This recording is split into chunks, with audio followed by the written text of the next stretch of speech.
والنجم إذا هوى ما ضل صاحبكم وما غوى وما ينطق عن الهوى إن هو إلا وحي يوحى علمه شديد القوى ذو مرة فاستوى وهو بالأفق الأعلى ثم دنا فتدلى فكان قاب قوسين أو أدنى فأوحى إلى عبده ما أوحى ما كذب الفؤاد ما رأى أفتمارونه على ما يرى ولقد رآه نزلة أخرى عند سدرة المنتهى عندها جنة المأوى إذ يغشى السدرة ما يغشى ما زاغ البصر وما طغى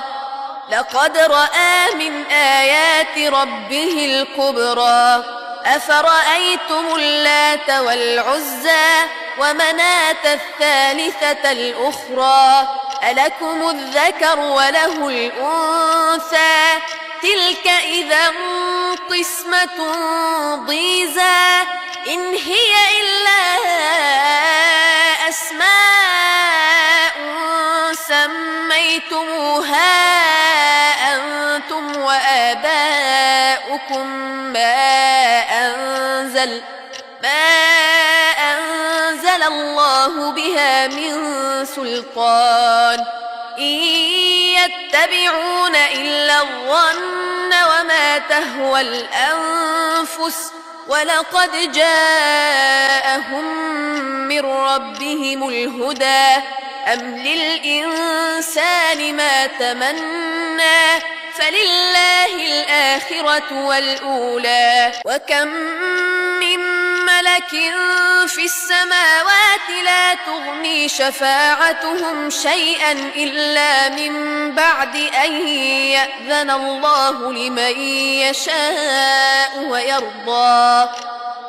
إن الذين لا يؤمنون بالآخرة ليسمون الملائكة تسمية الأنثى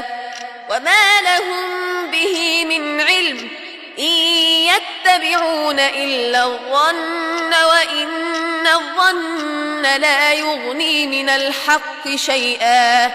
فأعرض عمن تولى عن ذكرنا ولم يرد إلا الحياة الدنيا ذلك مبلغهم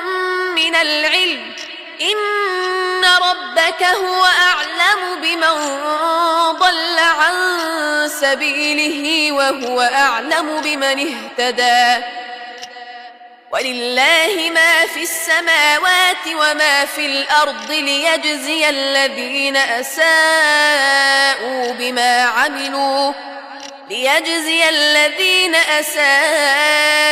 بما عملوا ويجزي الذين أحسنوا بالحسنى الذين يجتنبون كبائر الإثم والفواحش إلا اللمم إن ربك واسع المغفرة هو أعلم بكم إذ أنشأكم من الأرض وإذ أنتم أجنة في بطون أمهاتكم فلا تزكوا أنفسكم هو أعلم بمن اتقى أفرأيت الذي تولى وأعطى قليلا وأكدى أعنده علم الغيب فهو يرى أم لم ينبأ بما في صحف موسى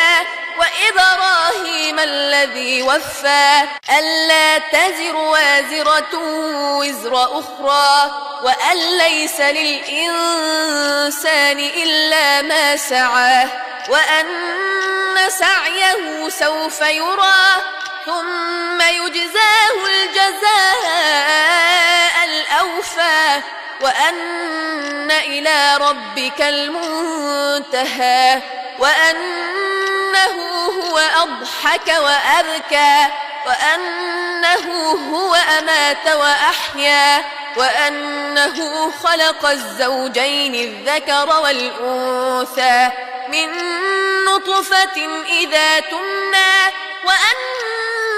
عليه النشأة الأخرى وأنه هو أغنى وأقنى وأنه هو رب الشعرى وأنه أهلك عادا الأولى وثمود فما أبقى وقوم نوح من قبل إنهم كانوا هم أظلم وأطغى والمؤتفكة أهوى فغشاها ما غشا فبأي آلاء ربك تتمارى هذا نذير من النذر الأولى أزفت الآزفة ليس لها من دون الله كاشفة أفمن هذا الحديث تعجبون وتضحكون ولا تبكون وأنتم سامدون فاسجدوا لله واعبدوا